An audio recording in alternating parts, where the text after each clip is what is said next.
नमस्कार दोस्तों, SK exam track पे आप सभी दोस्तों का स्वागत है। आज हम लोग एक बेहद ही केमिस्ट्री के एक बहुत ही महत्वपूर्ण टॉपिक को डिस्कस करने वाले हैं, जो सामान्यतः सभी वनडे और पीसीएस जैसी परीक्षाओं या तो रेलवे एनटीपीसी तमाम सारी परीक्षाओं में जिससे प्रश्न सीधे पूछे जाते हैं, हम उस पर डिस्कस करेंगे। तो और समझने की कोशिश करेंगे हम कि पीएच होता क्या है, और बहुत आसान भाषा में हम इसको समझाते हैं आपको कि आखिर पीएच मान होता क्या है। तो पीएच मान क्या होता है कि किसी भी विलयन की अम्लीयता, क्षारीयता या उसकी उदासीनता के बारे में जानने के लिए हम उसका पीएच मान ज्ञात करते हैं। पीएच मान से क्या होता है, जब किसी अम्ल एक तरीके के पीएच मान का एक तरीके से मतलब ये होता है कि एक तरीका का पैमाना है जो 0 से लेकर 14 अंकों तक एक स्केल के रूप में दर्ज होता है, और इसी के माध्यम से हम जानने की कोशिश करते हैं कि किसी विलयन का पीएच मान कितना है, और उसी पीएच मान के आधार पर हम जानते हैं कि कौन सा विलयन जो है अम्लीय प्रकृति का है, क्षारीय प्रकृति का, और कौन सा अम्ल या कौन सा विलयन जो है वो उदासीन होता है। हालांकि इसके बारे में कोई अभी सटीक परिभाषा नहीं है जिसके आधार पर इसको परिभाषित किया जाए, लेकिन फिर भी हम थोड़ा सा इसको देखने की कोशिश करेंगे कि आखिर है क्या।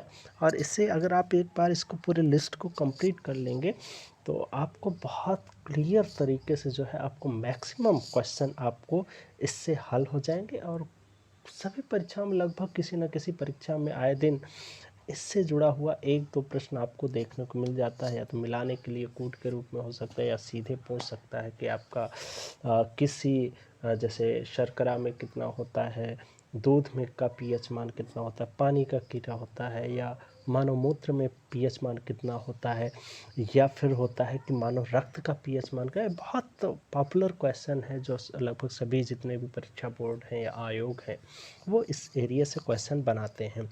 तो हम इससे पहले उस मूल विषय पे आने से पहले हम इस बात को समझने की कोशिश करेंगे कि ये पीएच मान आया कहाँ से। तो सबसे पहले 1909 में जो है एक कार्लसवर्ग प्रयोगशाला है, जो रसायन शास्त्र के लिए वो प्रयोगशाला है, उसमें एक रसायनविद थे सारेन पेडर लारीज। इन्होंने ही क्या किया था, सबसे पहले पीएच मान की खोज की थी, और उसी के आधार पे ये चेक किया गया, जाना गया कि भाई पानी का पीएच क्या है, दूध का पीएच क्या है, या तमाम जितने भी विलयन हैं उनके पीएच मान को ज्ञात किया जाता है। तो आइए हम देखते हैं, अपने सीधे आते हैं सब्जेक्ट पे कि हमको जो डिस्कस करना है। तो एक लिस्ट है, इसको दोस्तों अगर ढंग से पढ़ लेंगे तो आपको आसानी से इस एरिया के क्वेश्चन हो सकते हैं। तो जैसे जल का पीएच मान 7 होता है। तो हाँ, मैं एक बात भूल रहा था, मैं ये बताना चाह रहा था कि जो 0 से लेकर 14 तक जो स्केल है उस पर कैसे जानेंगे कौन सा किसका पीएच मान कितना है, और कितने होने पर कौन सा अम्लीय होगा और कौन सा क्षारीय प्रकृति का होगा या कौन सा उदासीन होगा। तो इस क्रम में हम सबसे पहले देखते हैं कि जिस भी विलयन का पीएच मान 7 से कम होता है उसकी प्रकृति क्या होती है, अम्लीय होती है, मतलब एसिड होती है, एसिडिक होती है। तो मतलब क्या है, जिस भी पीएच का या जिस ही विलयन का पीएच मान क्या होगा, 7 से कम होगा। मतलब 7 से कम होने का मतलब होगा 7, 5, 4, 3, 2 या कुछ भी ऐसे करके हो सकता है, 0 तक जा सकता है। तो उसकी प्रकृति कैसी होगी, अम्लीय होगी। दूसरा क्वेश्चन है कि क्षारीय क्या होगा, 7 से लेकर 14 तक जिस भी विलयन का पीएच मान मतलब 7 से अधिक होने पर वैसे विलयन का जो पीएच मान होगा वो क्या होगा, क्षारीय होगा, यानी कि बेसिक होगा। दूसरी बात है कि जिस भी विलयन का पीएच मान 7 के बराबर होगा वह विलयन क्या होगा, उदासीन होगा। मतलब ना तो अम्लीय है ना तो क्षारीय है, मतलब ऐसा विलयन उदासीन होता है। तो सबसे पहले देखते हैं इसी क्रम में कि सबसे पहले देखते हैं कि जल का पीएच मान। तो ये माना जाता है जो शुद्ध जल होता है ना तो अम्लीय होता है ना तो क्षारीय होता है, क्योंकि बारिश में उतरते समय उसमें अनेक सारे जो है अशुद्धियाँ शामिल हो जाती, इसलिए उसमें कभी कभार जो है अम्लीयता और क्षारीयता का गुण हो जाता है।